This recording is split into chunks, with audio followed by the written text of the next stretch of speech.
Bonjour à tous et bienvenue dans cette nouvelle vidéo de la chaîne Apps and Productivity by Action Agile. Aujourd'hui, nous allons parler de modèle de projet, c'est-à-dire comment, avec Notion, vous pouvez créer un nouveau projet qui contiendra déjà des tâches préexistantes. Alors, c'est une fonctionnalité qui n'est pas nativement disponible sur Notion, mais vous avez quand même, grâce à d'autres outils en no-code et notamment à make.com, la possibilité de faire ce genre de choses qui est visiblement très utilisé par les utilisateurs de Notion.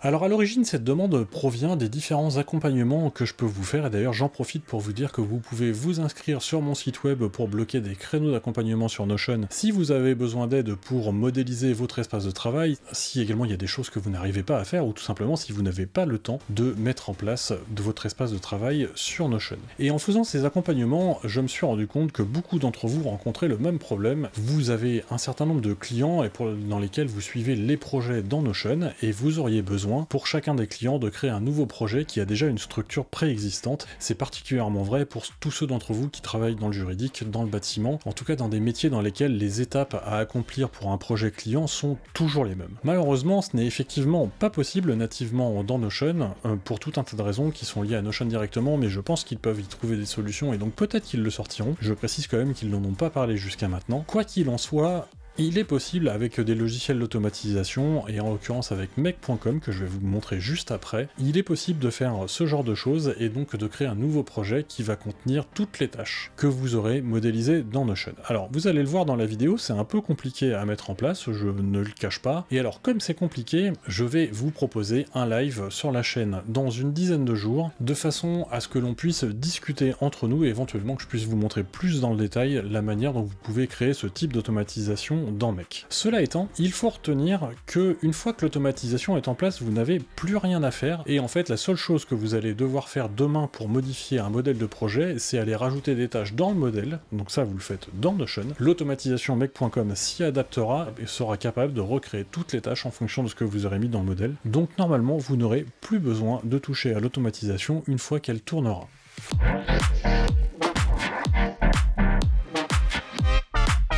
Alors ce que vous avez ici, c'est un projet qui est dans mon système de to-do que j'ai présenté dans une vidéo précédente que je vous invite à aller voir, et qui est construit de la manière suivante, c'est que donc là j'ai un projet qui s'appelle Apps and Productivity, donc qui est la chaîne sur laquelle vous vous trouvez, et en dessous de ce projet, vous avez un ensemble de tâches complexes. Donc les tâches complexes dans ce système, ce sont des tâches qui contiennent d'autres tâches. Donc là on a l'ensemble des sous-tâches qui représentent toutes les vidéos, qui sont classées par date, avec donc en haut du tableau les vidéos les plus anciennes et en bas du tableau les vidéos récentes ou à venir. Alors je fais ça comme ça pour une bonne raison, d'ailleurs j'en profite pour vous dire que je vous invite à aller voir comment fonctionnent les tableaux dans la playlist de la chaîne, parce que quand vous allez cliquer ici en haut sur nouvelle page, ça va vous créer un projet vierge qui n'aura rien de pré-rempli. Et vous voyez dans ma vue, j'ai mis deux choses, j'ai un premier filtre qui n'affiche que les vidéos qui sont rattachées à la parent task Apps and Productivity, donc là où on est aujourd'hui, et j'en ai un deuxième qui m'affiche un résultat clé qui est lié aux OKR, que je vous invite là aussi à aller voir la vidéo correspondante, qui est sortir une vidéo qu'on voit ici d'ailleurs au moins toutes les 2 semaines. Et donc ce que je vous disais, c'est que quand vous allez appuyer là sur nouvelle page, ça va rien vous pré-remplir, alors que si vous faites nouvelle page ici en bas, ce qui va se passer, c'est que Notion va prendre les filtres et il va pré-remplir les données avec ce qui est présent dans les filtres. Donc là typiquement, ce qu'il a fait sur la ligne qui vient de rajouter, c'est qu'il m'a mis directement l'objectif sortir une vidéo au moins toutes les 2 semaines, et il m'a aussi rattaché la nouvelle tâche qui est sur cette ligne au projet parent qui est Apps and Productivity. Donc là par exemple, ça serait une vidéo de test. Et ça utilise un modèle par défaut, que j'ai présenté aussi il y a 2 semaines dans une autre vidéo sur l'utilisation des modèles par défaut. La problématique, c'est que beaucoup d'entre vous, en tout cas beaucoup parmi ceux que j'ai vus en accompagnement Notion, ont le même problème, c'est qu'ils ont besoin d'avoir une structure projet qui est toujours la même. Et moi, dans ce projet, dans Apps and Productivity, c'est un peu pareil, parce qu'en réalité, quand je crée une vidéo, eh bien je fais à peu près toujours la même chose derrière. C'est-à-dire que là, sur créer un modèle de projet, donc la vidéo qui est en cours, j'ai ici 5 tâches, donc j'ai faire les prises de vue, le montage vidéo, la publication YouTube et la publication des réseaux sociaux. Donc ces 4 tâches-là, c'est des tâches que je vais retrouver dans toutes les vidéos, puis j'ai rajouté une 5e tâche qui était créer une automatisation make.com que je vais vous présenter juste après, mais vous allez voir, si on va sur une autre vidéo de la chaîne, eh bien les tâches ce sont exactement les mêmes. Alors là on en a 4, donc moi à chaque fois que je recrée une vidéo, eh bien je vais aller rajouter les 4 tâches en question, donc c'est un peu chronophage, mais bon c'est pas dramatique non plus, sauf que parmi vous il y a des gens qui ont des projets qui sont bien plus complexes que ça, et je pense à tous ceux qui travaillent notamment dans le bâtiment, qui vont se retrouver avec des projets qui peuvent avoir 15, 20, 25 tâches qui sont toujours les mêmes, et donc quand on doit instancier à chaque fois les 25 tâches, ça peut vite devenir chronophage, en particulier si vous avez un projet par client et que du coup vous avez beaucoup de clients, ça vous fait beaucoup de travail répétitif et qui n'a pas beaucoup d'utilité. Et donc ce qu'on va regarder aujourd'hui, c'est comment on peut automatiser ça. Donc la première chose que l'on pense, c'est d'aller voir ce qui est possible de faire dans les modèles. Et donc dans les modèles, donc moi je vous ai dit, j'ai créé un modèle vidéo YouTube, il y a effectivement une possibilité qui au début vous apparaît bonne et puis en fait vous allez vous rendre compte que c'est pas le cas. Donc dans les modèles, vous avez la possibilité de rajouter des sous-tâches. Donc là c'est ce que j'ai fait une sous-tâche faire les prises de vue, une sous-tâche montage vidéo, une sous-tâche publication YouTube, bref toutes les sous-tâches y sont. Et quand vous allez créer un nouveau projet sur la base de ce modèle, donc ce qu'on a fait juste avant avec vidéo de test, et que vous l'ouvrez, vous allez bien retrouver vos sous-tâches. Donc là vous vous dites super, ça fait exactement ce que je voulais. Le problème, c'est que si je modifie celle-là, faire prise de vue, et je vais l'appeler Toto, alors déjà, la première chose dont vous allez pouvoir vous rendre compte, c'est qu'en allant remodifier le modèle, eh bien, ça a été renommé. Oh non! Mais surtout, et ce qui est plus grave, et ce qui en fait rend cette possibilité inutilisable, c'est que si je rajoute encore une vidéo de test, et que je l'ouvre, j'ai encore faire la prise de vue Toto. Alors, je vais vous expliquer rapidement ce qui se passe derrière pour que vous compreniez. En fait, tout simplement, le modèle, donc ce que vous avez qui est affiché ici, c'est en réalité une ligne de votre base de données, sauf qu'elle n'est pas affichée par Notion. Et donc, quand vous allez rajouter dans le modèle des sous-tâches, lui ce qu'il va faire, c'est qu'il va effectivement associer le modèle à la sous-tâche en question, donc typiquement celle qui s'appelle faire les prises de vue Toto. Et ensuite, quand vous allez utiliser le modèle pour créer des projets, et bien en fait il va recopier toutes les relations, il va relier vidéo de test avec faire les prises de vue Toto. Quand vous allez créer une deuxième ligne, il va refaire la même chose, c'est-à-dire qu'il va prendre toujours la même relation, et c'est ça qui est important, c'est qu'il va prendre vidéo de test 2, et puis il va l'associer à la même ligne, qui est faire les prises de vue Toto. Donc en fait, la ligne faire les prises de vue Toto, c'est toujours la même pour tous les projets. Donc ça c'est pas bon évidemment. On va prendre un exemple, c'est que si par exemple celui-ci, là, le Toto en question, je le passe à terminer, sur vidéo de test, et bien dans vidéo de test 2, il est à terminer. Donc ça évidemment c'est pas ce que je veux faire. Donc ça correspond pas, donc on va le remettre tel qu'il était. Et j'ai vu beaucoup de choses sur internet à ce sujet, et il n'y a rien qui fonctionne vraiment, parce que en fait Notion ne permet pas, en tout cas pour l'instant, de dire au moment où je crée une nouvelle ligne, je veux pas que tu reprennes les relations du modèle, mais je veux que tu recrées les relations du modèle, parce qu'en réalité ça serait ça le bon comportement. Nous ce qu'on veut, c'est qu'il recrée les tâches qui sont associées au modèle, mais pour chacun des projets qui est créé à partir du modèle. Alors il y a une possibilité pour faire ça, et cette possibilité, elle passe par l'utilisation de Make.com, donc une solution d'automatisation que je vous ai là aussi présentée dans une vidéo précédente, et on va regarder tout de suite comment vous pouvez faire quelque chose qui est plutôt sympa et qui fonctionne plutôt bien. Si le contenu de cette vidéo vous plaît, je vous invite à cliquer sur le pouce bleu juste en dessous, à vous abonner à la chaîne et à cliquer sur la cloche pour ne pas rater les prochains contenus.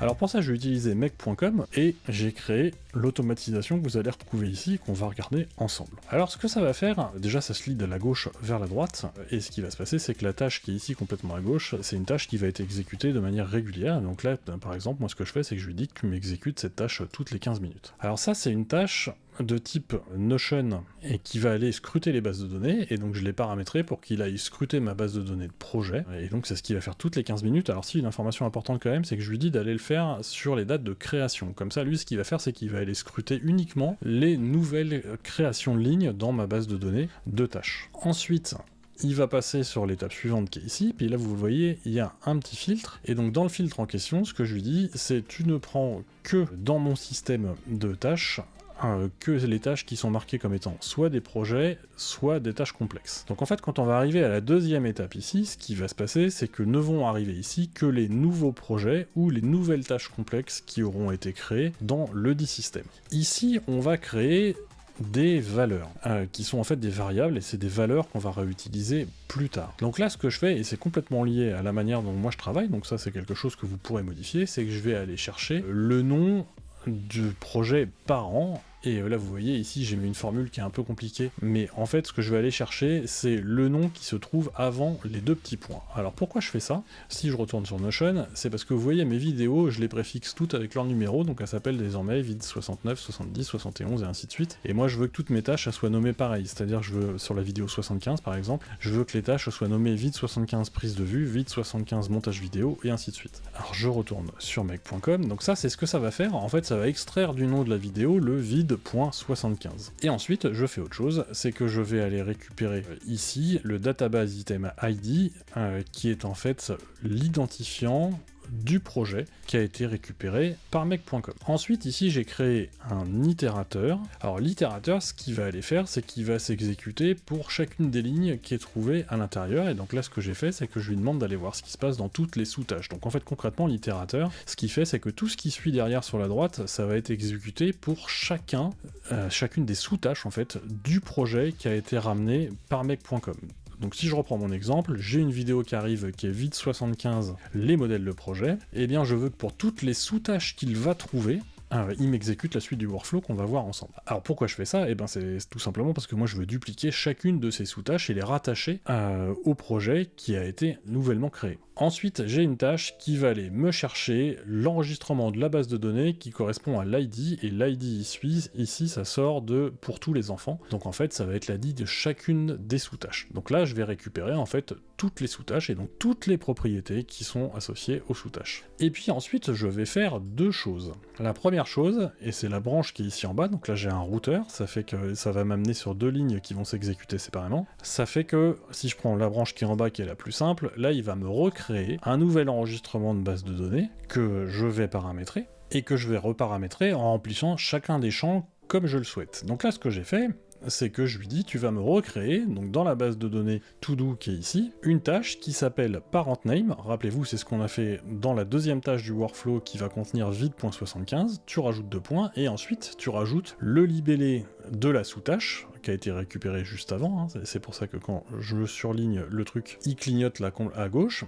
Donc là, ce que ça va faire, c'est que par exemple sur la tâche qui s'appelle prise de vue, ça va me créer une nouvelle tâche qui s'appelle vid75 de point prise de vue. Et puis en dessous, j'ai l'ensemble de tout ce qui existe dans mes propriétés, et donc là je lui dis, je veux que ce soit l'important n'est pas rempli, et j'ai rempli quelques autres champs. Donc là par exemple, je lui ai dit, dans le pilier, tu vas remettre le même pilier que celui qui est déjà présent dans la tâche du modèle, c'est-à-dire action agile. Je veux que tu remettes le parent task, donc ça va m'assurer qu'il va bien rattacher la nouvelle tâche qui va être prise de vue au parent qui est la vidéo sur les modèles de projet. J'ai une notion de taille, que j'ai aussi présenté dans les vidéos précédentes, qui me permet de dire cette tâche-là est une tâche petite ou grande et ainsi de suite. Donc ça, il va le récupérer dans le modèle et il va le recopier dans la tâche. Donc ça va me créer du coup une nouvelle tâche sur ma nouvelle vidéo.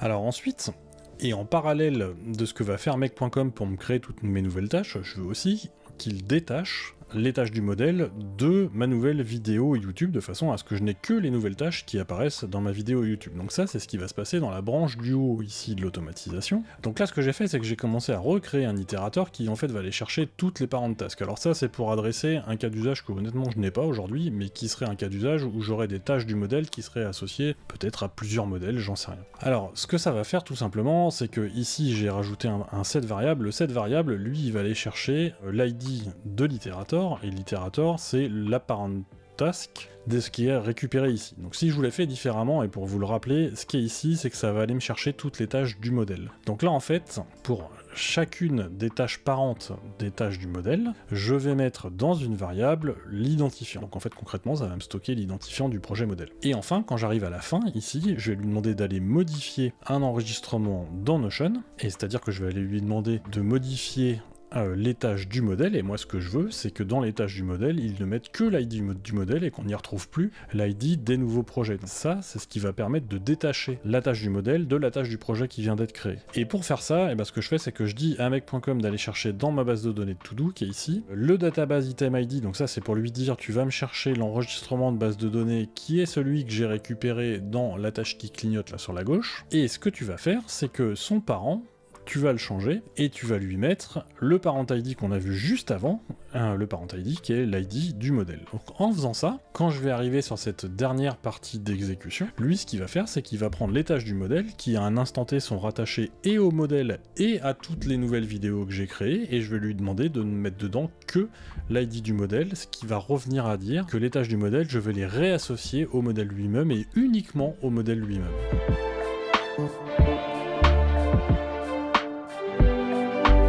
Alors je vous ai mis un écran divisé avec en bas le workflow de mec.com que l'on vient de voir et en haut ma page Notion, et puis on va créer une nouvelle vidéo ici et puis on va voir ce qui se passe en exécutant le workflow juste en dessous. Donc je vais commencer par créer ma nouvelle vidéo que je vais appeler vide.76 par exemple et qui serait test modèle projet. Si je vais dedans, je constate que, comme d'habitude, je retrouve mes tâches qui sont en dessous, qui sont les tâches associées au modèle, comme on l'a vu dans la première partie de vidéo, et donc maintenant je vais l'ouvrir en plein écran, hop, et puis on va regarder ce qui se passe dans nos tâches qui sont ici, puis on va exécuter le workflow pour voir un peu ce qui se passe. Donc là, vous voyez, il est en train de rechercher les projets, on voit qu'il a trouvé des projets, et hop, il commence à créer les nouvelles tâches que l'on commence à voir apparaître ici au-dessus, là. Et on commence à voir aussi qu'il a désassocié les tâches du modèle. Donc là, il n'a pas complètement fini.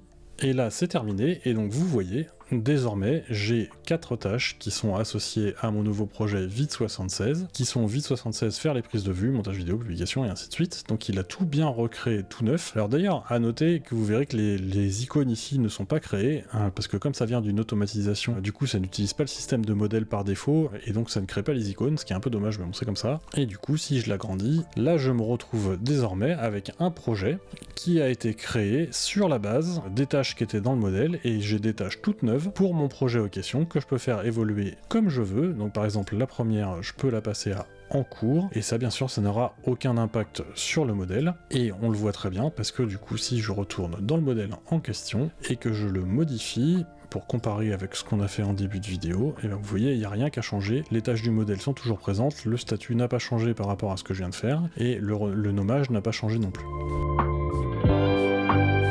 Cette vidéo est maintenant terminée. Si elle vous a plu, je vous invite à cliquer sur le pouce bleu juste en dessous et à vous abonner à la chaîne sans oublier de cliquer sur la cloche pour ne pas rater les prochains contenus. Et je suis bien conscient que la vidéo en question est un peu complexe pour différentes raisons, et notamment parce que créer une automatisation dans Mec, ça nécessite un peu de connaissances, et aussi parce que comprendre pourquoi Notion n'est pas capable de le faire, là aussi ça nécessite un petit peu de connaissances, il faut bien savoir comment fonctionne Notion. Donc si vous n'avez pas trouvé toutes les réponses que vous souhaitiez à vos questions, je vous invite à vous connecter sur le live, que pour l'instant je prévoit de faire le 18 octobre. Alors, deux choses. La première, c'est que je vous invite à vous abonner à la chaîne parce que ça vous permettra d'avoir les notifications sur la création du live. Et puis, je vous demanderai aussi votre indulgence parce que ça sera le premier live que je vais réaliser et je ne suis pas sûr d'avoir tout ce qu'il faut pour le faire correctement. Mais en tout cas, je serai là pour répondre à vos questions. Autre information, il n'y aura pas de vidéo la semaine prochaine. Pour des raisons personnelles, je n'aurai pas le temps de la tourner et de la sortir. Donc, la prochaine fois que l'on se verra, ce sera lors du live en question. Et sur ce, je vous souhaite une excellente semaine.